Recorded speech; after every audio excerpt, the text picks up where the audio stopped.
Eid special আজকের আয়োজনে থাকছে চিকেন চাউমিন। খুব সহজ পদ্ধতিতে শেয়ার করছি। বিভিন্ন ডেজার্টের পাশাপাশি ঝাল আইটেমে রাখতে পারেন এই চিকেন চাউমিন। আসসালামু আলাইকুম এভরিওয়ান, শখের রান্না চ্যানেলে আপনাদের সবাইকে ওয়েলকাম জানাচ্ছি। রেস্টুরেন্টের চেয়েও মজার স্বাদে চিকেন চাউমিন রান্না করে দেখাচ্ছি। এজন্য মুরগির বুকের মাংস নিয়ে নিলাম আর পাতলা বড় সাইজ করে কেটে নিয়েছি। 1 চা চামচ কালো গোলমরিচের গুঁড়া আর 2 চা চামচ আদা রসুন বাটা, 1 টেবিল চামচের মতো লাইট সয়া সস আর 1 টেবিল চামচের মতো টমেটো কেচাপ, আর দিয়েছি 1 চা চামচের মতো লাল মরিচের গুঁড়া। সব কিছুকে খুব ভালোভাবে মিশিয়ে নিচ্ছি চিকেনের সাথে। দেখতেই পাচ্ছেন চিকেনের পিসটা এরকম পাতলা আর সাইজে একটু বড় করে কেটেছি। মিশিয়ে নেওয়ার পর প্রায় 2 চা চামচের চেয়ে কিছুটা বেশি কর্নফ্লাওয়ার দিয়ে দিচ্ছি। আবারও সব কিছুর সাথে খুব ভালোভাবে মিশিয়ে নিচ্ছি। এটাকে এখন রেস্টে রেখে দেব প্রায় 15 থেকে 20 মিনিটের জন্য।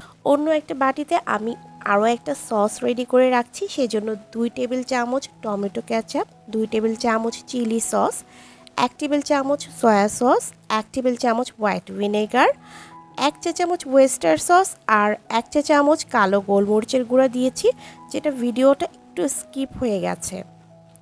সব কিছু মিশিয়ে নিয়ে রেখে দিচ্ছি। চুলায় একটা প্যানে পর্যাপ্ত পরিমাণ পানি ফুটতে দিয়েছি। সামান্য একটু লবণ আর সামান্য একটু তেল দিয়ে দিলাম। পানিটা ভালোভাবে ফুটে এলে প্যাকেটের সম্পূর্ণ একটা চাউমিন নুডলস দিয়ে দিয়েছি। এই নুডলসটা অন্যান্য নুডলসের চেয়ে একটু মোটা হয়। আর প্যাকেটের গায়ে ইনস্ট্রাকশন লেখা আছে কত মিনিট ফুটাতে হবে। আমি প্রায় 4-5 মিনিট ধরে ফুটিয়ে নিয়েছি। তারপর অন্য একটা স্ট্রেনারে তুলে ঠান্ডা পানি দিয়ে ধুয়ে নিয়েছি। সামান্য একটু তেল মেখে নিচ্ছি, এতে করে নুডলসটা আর একটা গায়ে আরেকটা লেগে যাবে না। একটা প্যানে 3 টেবিল চামচের মতো রান্নার তেল দিয়ে দিলাম। ওই যে চিকেনটা ম্যারিনেট করে রেখেছিলাম সেটা দিয়ে দিচ্ছি। তেলটা গরম করে নিয়েছি আর চুলার হিটটা এই পর্যায়ে মিডিয়াম আছে। উল্টে পাল্টে চিকেনটাকে একটু লালচে করে ভেজে নিচ্ছি। কর্নফ্লাওয়ার দেওয়াতে চিকেনের বাইরে একটা সুন্দর লেয়ার ক্রিয়েট হয়েছে, যা দেখতেও ভালো লাগছে। আর চাউমিন খাওয়ার সময় চিকেনটা যখন দাঁতের নিচে পড়বে, এটা খেতেও খুব বেশি ভালো লাগবে। সুন্দর একটা কালার আসার পর একটা স্ট্রেনারে করে তুলে নিচ্ছি। এই একই তেলে এখন দিয়ে দিচ্ছি রসুন কুচি। 2 টেবিল চামচের মতো দিয়ে দিলাম। খুব ভালোভাবে থেতো করে তারপর মিহি কুচি করে দিয়েছি। রসুন কুচিটা একটু বেশি দিলে চাউমিনটা খেতে আমার কাছে বেশি ভালো লাগে। অ্যাড করে দিচ্ছি গাজর। গাজরটাকে পাতলা লম্বা করে জুলিয়ান কাট করে কেটেছি। কিছুক্ষণ ভেজে নিচ্ছি।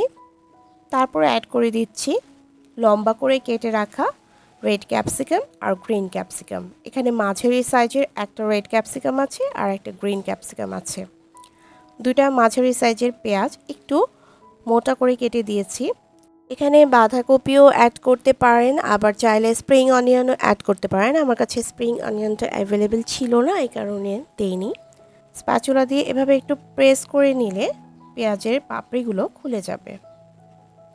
চুলার হিটটাকে এ পর্যায়ে হাইতে রাখতে হবে, নয়তো ভেজিটেবলের যে কালারটা সেটা নষ্ট হয়ে যাবে আর খুব বেশি সময় ধরে ভাজা যাবে না।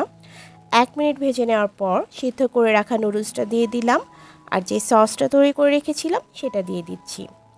ভেজে রাখা চিকেনটাও দিয়ে দিচ্ছি।